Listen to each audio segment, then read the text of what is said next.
할렐루야.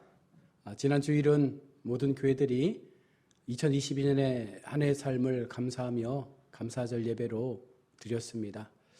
우리가 살아가는 모든 삶의 순간순간 그 시간들이 하나님의 은혜로 이루어진 것이기에 우리는 감사할 수밖에 없습니다. 그래서 이 성도의 삶에서 가장 기본적인 베이스의 어떤 그 기준이 되는 것을 우리가 감사라고 말할 수 있죠.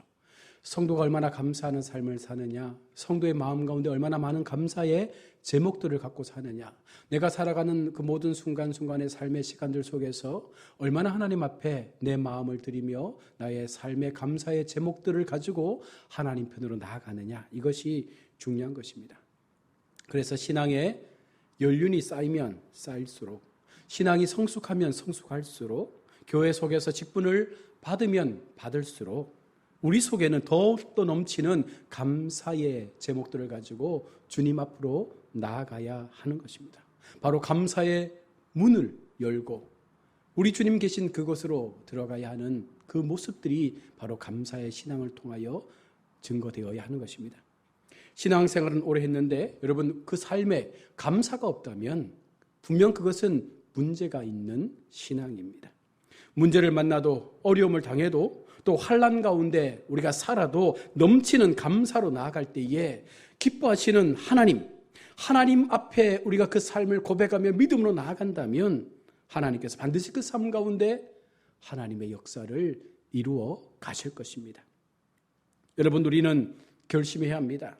주님 한평생 감사하며 살기 원합니다. 어떤 문제와 어려움을 당해도 넘치는 감사로 주님 앞으로 나아가기를 원합니다. 이것이 늘 우리 마음 가운데 계속적으로 나타나야 하는 것입니다. 오늘 본문을 통해서 감사의 문으로 들어가는 신앙에 대하여 한번 살펴보려고 합니다. 먼저 감사의 문으로 들어가는 성도는요, 오늘 1절, 2절 말씀처럼 온 땅이여 여호와께 즐거운 찬송을 부를지어다. 기쁨으로 여호와를 섬기며 노래하면서 그의 앞에 나아갈지어다. 이 시편은요, 하나님께 예배 드리러 성전으로 올라가며 부르는 찬양입니다.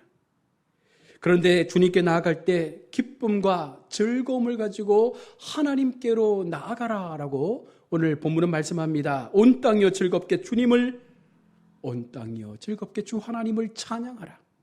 즐거운 소리로 찬양한다라는 이 표현의 원문 언어를 보면 환호를 지르며 기뻐 뛰고 즐거워하며 하나님 앞에 나아가라는 것입니다. 우리가 예배의 자리로 나아간다는 것은요, 그 속에 뜨거운 감격이 있어야 합니다. 하나님을 향한 감격 속에서 우리가 환호하며 즐겁게 나가야 되죠. 요즘 월드컵 때문에 많은 분들이 TV 앞에 모여 있는데요, 여러분, 우리나라 경기 속에서 우리나라가 한 골만 넣어도 우리가 얼마나 환호하며 기뻐 뛰며 감격합니까? 바로 이것이 예배자의 삶이 되어야 한다는 것입니다. 하나님 앞에 우리가 전심으로 예배한다는 것은 바로 우리가 주님을 향하여 기뻐하며 찬송한다는 것은 환호하며 즐거운 그 우리 마음의 중심을 하나님 앞에 고백하는 모습이 되어야 합니다. 이사야 43장 21절은 말씀합니다. 이 백성이 내가 나를 위하여 지었나니 나를 찬송하게 하려 함이라. 하나님께서 우리를 지으신 목적에 대하여 이사야는 주님을 찬송하기 위하여 우리를 지었다라고 말합니다. 그러면 우리는 평생의 삶을 주님을 찬양하는 삶으로 나아가야 하는 것입니다. 하나님을 향하여 찬양하며 하나님 앞에 영광을 올려드리며 하나님만이 영광 받으시는 우리의 유일한 하나님이 되심을 고백하며 그렇게 주님 앞에 예배자의 삶으로 나아가는 것, 바로 이것이 감사의 문으로 들어가는 성도의 바른 모습입니다. 믿음이 성숙하면 성숙할수록 신앙의 연륜이 쌓이면 더 쌓일수록 절대 긍정, 절대 감사로 무장해서 하나님 앞에 영광 올려드릴 수 있는 이와 같은 삶의 모습으로 나아가는 것, 여러분, 이것이 성도의 삶의 모습입니다. 그래서 시편 마지막은 무엇라고 시편 전체를 종결하고 있습니까? 시편 150편 6절의 말씀입니다. 호흡이 있는 자마다 여호와를 찬양할지어다. 할렐루야. 호흡이 있는 우리 모두는 마지막까지 주님을 찬양하는 그와 같은 모습으로 이 믿음의 경주를 달려가야 하는 것입니다. 계속해서 감사의 문으로 들어간다는 것은 감사의 예배를 드린다는 것입니다. 시편 50편 23절 말씀합니다. 감사로 제사를 드리는 자가 나를 영화롭게 하나니 그 행위를 옳게 하는 자에게 내가 하나님의 구원을 보이리라. 감사로 제사를 드리는 그와 같은 백성들을 하나님께서 영화롭게 하시겠다. 그의 행위를 옳게 보시겠다. 이 말은 달리 말하면 하나님 앞에 나오는 예배의 그 삶 속에 우리의 감사가 빠져버리면 그 행위가 옳지 않다라고 오늘 주님은 말씀하고 있는 것입니다. 여러분, 하나님 앞에 예배하러 나오실 때 우리 속에 얼마나 많은 감사를 가지고 나오셨습니까? 어떤 감사의 제목을 가지고 하나님 앞에 예배하십니까? 하나님께서 기뻐 받으시는 거룩한 감사의 제목들이 얼마나 우리 삶 가운데 일어나고 있습니까? 하나님은 우리를 통하여 감사를 받고 싶어 하십니다.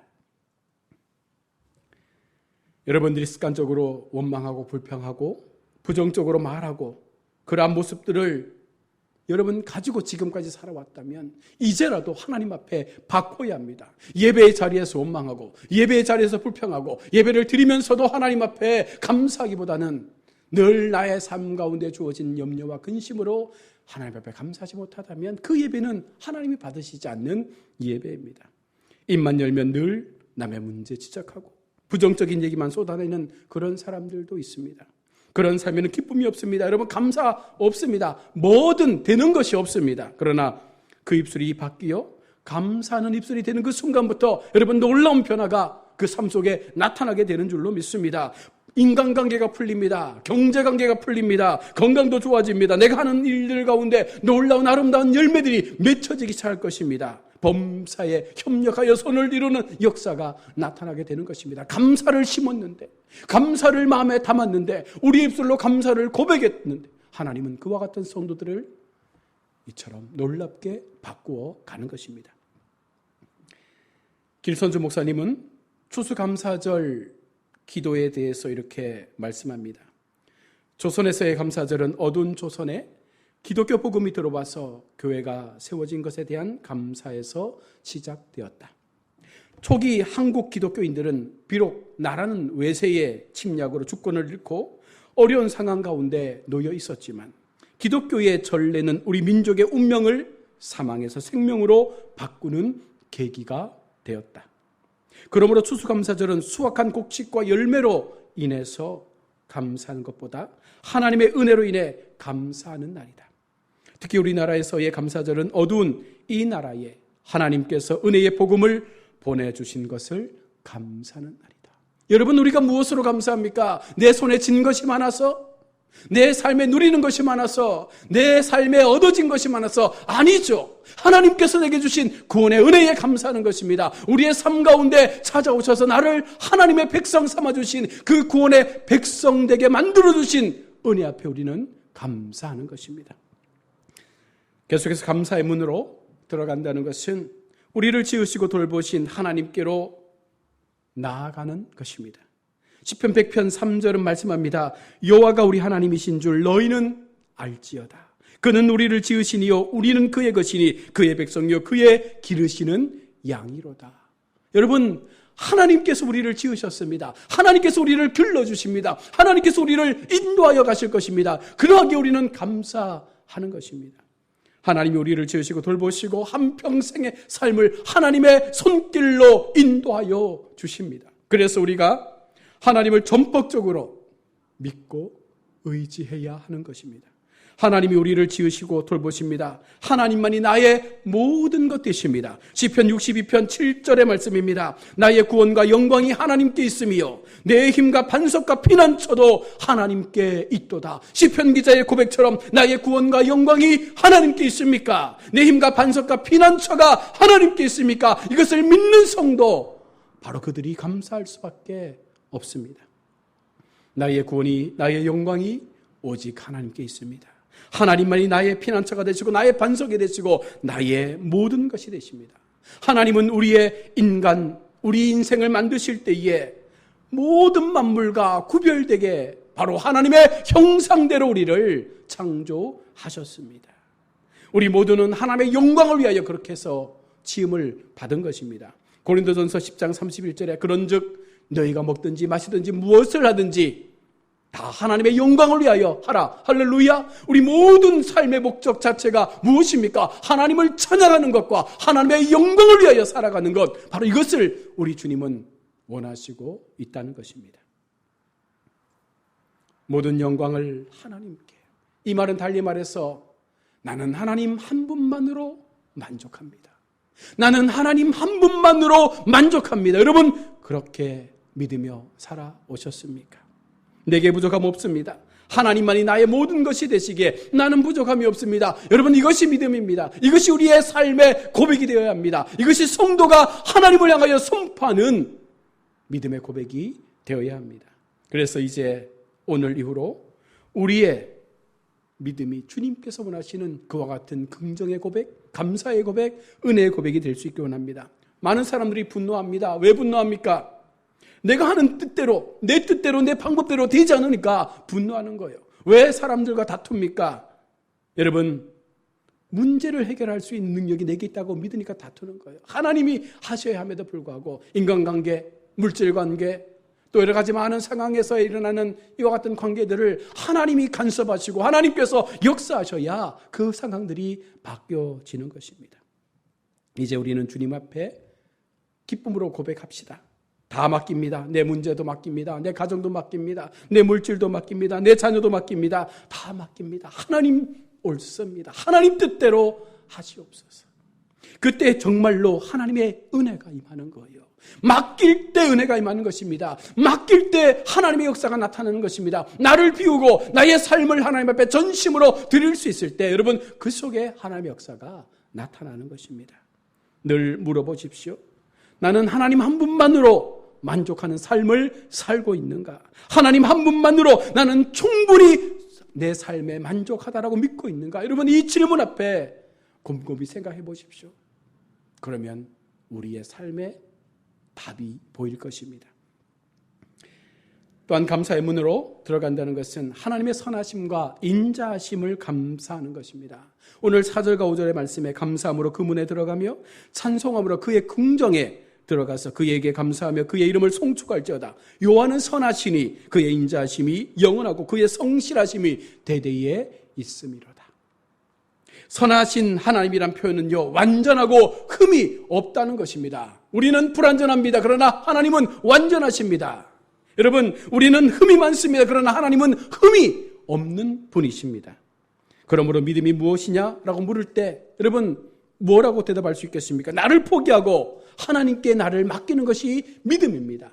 성도에게 믿음이란 나를 포기하는 것입니다. 나를 맡기는 것입니다. 하나님 앞에 나의 삶을 온전하게 드리는 것입니다. 하나님께 감사와 찬송과 존귀와 영광을 돌리는 것이 바로 우리 믿는 자들의 온전한 본분임을 오늘 성경은 말씀하고 있습니다. 우리를 사랑하신 그 놀라운 사랑으로 인하여 우리는 감사하는 것이죠. 우리 자신을 보면 얼마나 문제가 많은 사람인지 우리가 스스로 봐도 알지 않습니까? 죄짓고 불의하고 방탕한 삶을 살았습니다. 때때로 남을 짓밟고 피해를 주었던 적도 우리 속에 있었습니다. 나의 어떠한 일을 이루기 위해 거짓말한 적도 있습니다. 남을 속인 적도 있습니다. 그런데 그런 허물투성인 우리를 하나님께서 어떻게 대하고 있습니까? 그럼에도 하나님은 우리를 향하여 무조건적으로 사랑하시고 있습니다. 그 놀라운 은혜 속에서 허물투성인 우리를 하나님은 여전히 사랑하시고 우리를 하나님의 백성으로 삼으시고 있다는 사실입니다. 하나님의 사랑은요, 무조건적인 사랑이죠. 어떠한 조건도 달지 않습니다. 다만 예수 그리스도를 믿는 그 믿음의 고백 하나만으로 우리는 하나님의 자녀가 됩니다. 내가 어디 사랑할 만한 구석이 있습니까? 내게 자격이 있습니까? 죄를 짓고 못났고 허물 많고 일방적인 그와 같은 모습의 삶을 살아온 우리의 인생이지만 그러함에도 하나님은 우리가 하나님 앞에 그 사랑으로 돌아와 하나님의 백성에서의 자리에서 그 사랑 누리며 살기를 원하시며 지금도 우리 가운데 요청하고 있다라는 사실입니다. 그러하니 어찌 우리가 감사하지 않을 수 있겠습니까? 우리를 택하셔서 구원하시고 우리를 택하셔서 하나님의 백성 삼아주시고 우리를 택하셔서 하나님의 놀라운 구원의 은혜 앞에 세우셨는데 어찌 우리가 감사하지 않을 수 있겠습니까? 홍성원 목사님이 쓴 책 내 새끼손가락 아들이라는 책에 기록된 내용 중 한 부분입니다.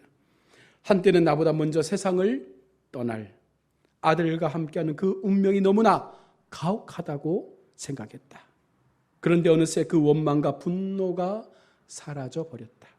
지금 내게 중요한 것은 즐겁고 행복하게 하루하루를 보내는 것이니까 온 힘을 다해 행복하다고 느끼는 시간을 있는 그대로 즐기는 삶이 내게는 가장 가치 있는 삶이 되었다. 여러분, 아들을 먼저 보내야 하는 아비의 마음이 어떠하겠습니까? 죽음의 자리로 이제 조금씩 나아가고 있는 그 아들을 바라보는 아버지의 마음이 어찌하겠습니까? 원망스럽고 왜 내게 이런 일들이 일어나야 되느냐? 차라리 내가 죽었으면 좋았을 텐데 그 마음을 가지고 그 아들을 바라볼 때마다 얼마나 가슴이 아팠겠습니까? 그런데 어느 날 그 속에 은혜가 생겨납니다. 원망과 분노가 사라져버립니다. 정말 중요한 것, 하나님이 내게 주신 이 하루, 이 아들과 함께 추억을 만들고 즐거움을 만들고 감사의 삶을 살아가야겠다. 오늘 이 시간 내게 주신 이 하루의 삶, 내가 느끼고 경험하고 아들과 함께 보내는 그 모든 순간순간의 삶이 내 삶의 가장 소중한 시간임을, 가장 가치 있는 시간임을 깨닫게 되어졌을 때 이제 그 원망과 불평에서 벗어나 진정한 삶의 의미를 가지고 아들의 시간을 아름답게 마무리해가고 있는 것입니다. 여러분, 우리가 오늘 살아있는 이 삶 자체, 숨쉬고 있는 이 삶 자체가 하나님 앞에 감사가 아닙니까? 그것만으로 하나님 앞에 영광과 찬양을 올려드려야 되지 않습니까? 우리 속에 있는 문제 바라보지 마십시오. 절망 바라보지 마십시오. 상처 바라보지 마십시오. 아픔 바라보지 마십시오. 오늘 내가 살아있음에 감사하고 오늘 내가 주님 앞에 하나님의 백성으로 세워져 감에 감사하고 오늘도 여전히 하나님 앞에 예배할 수 있음에 감사하고 마지막까지 하나님의 거룩한 백성으로 주님 예배하신 천국 갈 수 있음에 감사하며 이 믿음의 시간들을 살아가야 하는 줄로 믿습니다. 여러분, 결심하시길 바랍니다. 나의 남은 생을 매일매일 같이 감사하며 살겠습니다. 매일매일 감사의 제목들을 고백하며 하나님 내게 주신 생명의 시간들 아낌없이 주님을 위하여 후회 없이 살겠습니다. 이와 같은 삶을 통하여 우리가 나아갈 수 있을 때 하나님께 허락하신 그 감사의 문을 열고 마지막 하나님 예배하신 그 천국에서의 삶을 누리는 진정한 성도의 기쁨을 얻게 될 줄로 믿습니다. 우리 모두가 절기로서 지키는 감사뿐만 아니라 우리의 삶 전체를 하나님 앞에 감사의 절기로 드리며 매일매일의 삶이 하나님 앞에 감사가 되어질 수 있는, 매일매일의 삶이 하나님이 허락하신 감사의 문으로 들어갈 수 있는 아름답고 복된 우리 모든 성도님들의 삶이 될 수 있기를 주님의 이름으로 축원합니다. 아멘.